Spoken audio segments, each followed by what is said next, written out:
Steve, episode 11, the Broadway block. Another great win for the Rangers. 4-0 on the Devils, 2 points in the standings. Didn't catch any points on the Bruins. What are you thinking? Back-to-back wins for Igor, back-to-back shutouts for Igor. What do you think of the game, Steve? Well, Igor was the story again. First time in franchise history, or second time, but first time in over almost 100 years, dating back that a rookie goaltender had two shutouts for us. So really awesome stat there, and in great company as far as consecutive shutouts. If you look around the league, guys like Jordan Bennington, good goalies around the league that did that in the rookie season. So really nice to see Igor get a nice stat like that. The defense helped him out a lot, buckled down in front of him, and we got some scoring from the defense. So that really always helps. Yeah, the Rangers goal scorers last night. We had Jacob Trouba from the blue line from Colin Blackwell on the assists, a Ryan Lindgren goal, which it's been a long time. November 10th, 2019. That was the last time he scored, 97 games. So he really needed that. Breadman came up big with 2 goals to make it 4-0. Got to talk about the Kravy goal that almost was, but was later challenged and called back by Ruff. I don't want to say robbed because he was offsides, but as a Rangers fan, I want to say he was robbed. Blackwell continues his streak of continuing with points, 3 assists. So we got to like that production out of him. Another point, though, Kreider still trying to find the net. Took a bad penalty on one, so we really need to start getting some production out of him. Islanders couldn't help us out and beat the Bruins. I guess Taylor Hall on his first game as a Bruin gets a goal. Brad Marchand. What do you see for the next game, Steve? So we're really entering into the can't lose category with Boston not really helping us out. And you have to worry just about winning your own games. You can't really focus too much around the league, what's going on, because it'll get a little bit discouraging if you look at the numbers that the Bruins would have to help us out. So you just stay in your lane, you focus that way. And I read it was 4 out of 15 games that we need the Bruins to drop. So it's not impossible, and 2 of them are against us, which if we're in a can't lose situation anyway, then those swing points will really it would maybe be looked at as an advantage for us now that they play the Sabres 5 times within an 11-day span, because the Sabres are the 4th best team in the NHL since their firing of the coach and having a little bit of traction gain with their new coach. So we'll see. These games are going to really matter. Obviously, the Bruins are in a spot where they basically just have to play 500 hockey for us to have a shot. But that being said, they've made additions and they're now healthy, having Rask come back from what he was dealing with. So it's going to be more important to sort of stay in our lane and focus on what we're doing and focus on the positives, because there's a lot of things to like about the game last night. One of the weird comments I mentioned or saw was, what is Colin Blackwell doing with Panarin and Strome? Well, what he's doing is he's working along the boards and he's getting loose pucks and maybe playing the style that Strome and Panarin don't play. So you have Panarin, who's truly a setup man, but if you get him one, he's a sniper. So he's like that rare breed of somebody who can play both of those roles. And then you have Strome, who really does well when he can see some open ice and make a play happen. And last night, the passing was on display.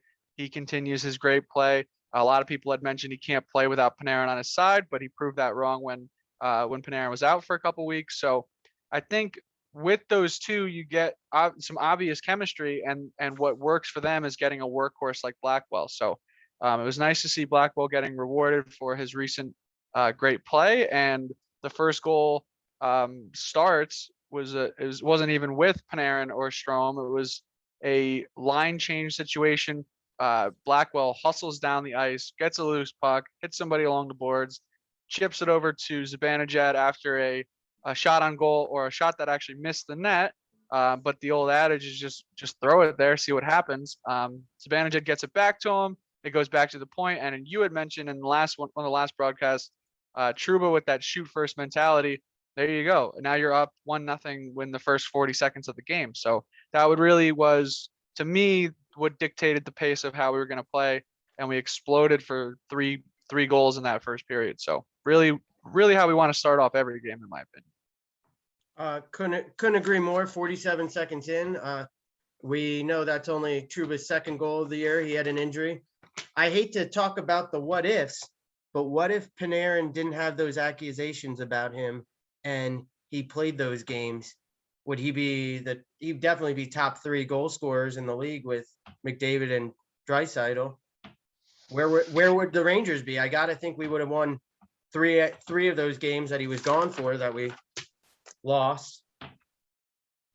Can I tell you something, man? If we don't make the playoffs, I'd still be really happy with the way that we performed. I feel like the playoffs, I don't want to say that I don't want us to make the playoffs, but what you want is to play meaningful games down the stretch. So we are in a position where if we keep doing what we're doing, we could be that Cinderella team that nobody thought was going to make the playoffs, certainly, right?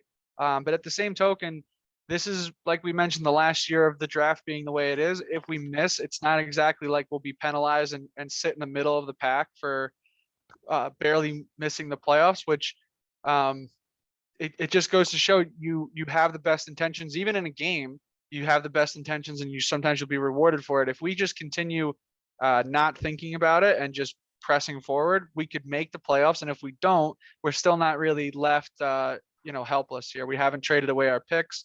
That seems like it's going to be a trend moving forward.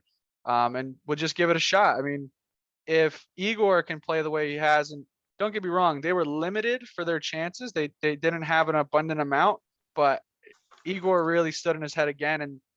And there was a couple posts. There was 3 posts that I could count within the first Jack Hughes periods. had that one on we killed their 0 for 3 on. They were 0 for 3 on the power play, but they definitely had some looks on there. I think Hughes hit the post twice, and I want to say they had another good look too, which also brings up our power play, which was it's hard to remember on a 4-0 win that there were some negatives in that. I think our first power play against them, they are the last in the league on the penalty kill. We didn't have register 1 shot on them.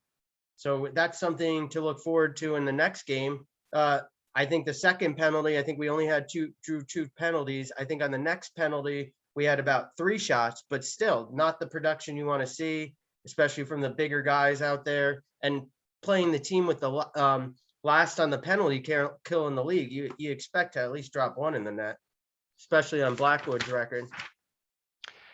You're correct. We had two opportunities there. I guess the one positive on the special teams is we continue to kill penalties well. Another penalty from Kreider. We mentioned the sort of frustration building if you're Kreider. Do you need, points from Strome and Panarin and Zibanejad? These are the guys you need the points from. We had talked about the big guys have to be big, and Panarin with another multi-point performance, like you had mentioned. It's crazy to think how he could be at this point in the season. Another negative light, if there was one, was the face-off percentages for Zibanejad and for Strome. Zibanejad closer to the 50% mark than normal. It was 47%, 7 for 15, and Ryan Strome winning 5 out of 14, so 36% on the face-off. Not really great numbers on the face-off there, man. Blackwell was actually won a face-off last night. He had a great game. He definitely had a good game. He's definitely one of those people that hard work beats talent. When talent doesn't work hard, he's on the boards always grinding. So we got 2 more games left with the Devils coming up, back-to-back games. Do you throw Igor back with this streak that he's going for, or do you throw him for this game and then let him sit for Sunday's game and then gear up for the Flyers game? I think if I was Quinn, I'd put him back in for one more time. If we win, great, and then we put Georgiev out for the Sunday game. I'd agree with you, man. If he doesn't get the shutout, I'd say maybe you throw Igor or Georgiev in. for the next one just to give them a break. But you definitely ride the 2 shutouts and see what happens. Igor plays the next game. So far, we've been pretty dead on with our goalie calls. So I'm going to go with Igor for the next game, and then barring another shutout, maybe you play Gorgiev on Sunday there. It's meaningful hockey, though. This is what, if you're a fan, this is what you want to see. You want to see something to play for, and you can only hope around the league that we get a little bit of support from the teams in front of us. Yeah, I actually said looking forward to the Flyers game, but the Flyers game's Thursday. We play the Islanders after the Devils, so that could be a big time rivalry game again for us. Yeah, the Flyers. They went to OT with the Pens. Yeah, looking even less likely that they squeak out a playoff spot. I mean, they would need the same luck as us, and they would have to win more. So, not looking good if you're the Flyers. I know you had mentioned a friend of yours being a little bit upset with their coaching over there. Our struggles